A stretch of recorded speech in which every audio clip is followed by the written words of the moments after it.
Барша қазақстандықтар сақ болыңыздар.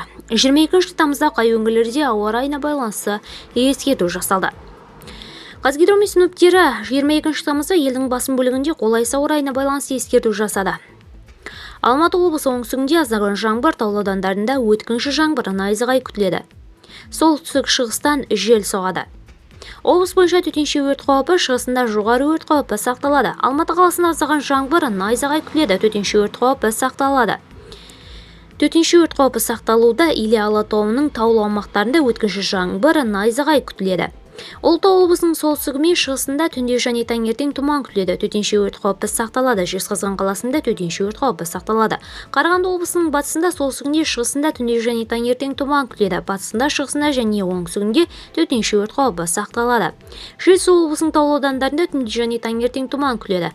Маңғыстау облысында күндіз 38 градусқа дейін қатты ыстық күтіледі. Батысы мен солтүстігінде төтенше өрт қаупі сақталады.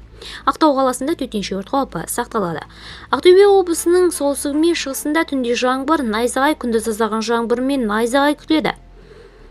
Батыс Қазақстан облысының солтүстігі мен шығысында өткінші жаңбыр, найзағай, бұршақ және дауыл күтіледі. Төтенше өрт қаупі сақталады. Орал қаласында өткінші жаңбыр, найзағай, бұршақ және дауыл күтіледі. Атырау облысының оңтүстігінде түнде және таңертең тұман күтіледі. Күндіз 35-38 градусқа дейін қатты ыстық болады. Облыс бойынша төтенше өрт қаупі сақталады. Атырау қаласында күндіз 35-37 градусқа дейін қатты ыстық күтіледі. Қостанай облысының батысы мен солтүстігінде түнде жаңбыр, найзағай, күндіз жаңбыр мен найзағай күтіледі. Батысы мен солтүстігінде кей уақытта қатты жаңбыр, бұршақ болуы мүмкін. Облысының солтүстігі мен орталығында түнде жаңбыр, найзағай күтіледі. Павлодар облысының солтүстігінде, шығысында және орталығында түнде және таңертең тұман күтілуде. Шығыс Қазақстан облысының батысында, солтүстігінде және шығысында жаңбыр, найзағай, күндіз бұршақ пен дауыл күтіледі. Солтүстік батысында жоғары өрт қаупі, оңтүстігінде төтенше өрт қаупі сақталады. Өскемен қаласында жаңбыр мен найзағай күтіледі. Видеомыз кеңінен таралу үшін лайк басыңыз, жақындарыңызға таратуды ұмытпаңыз.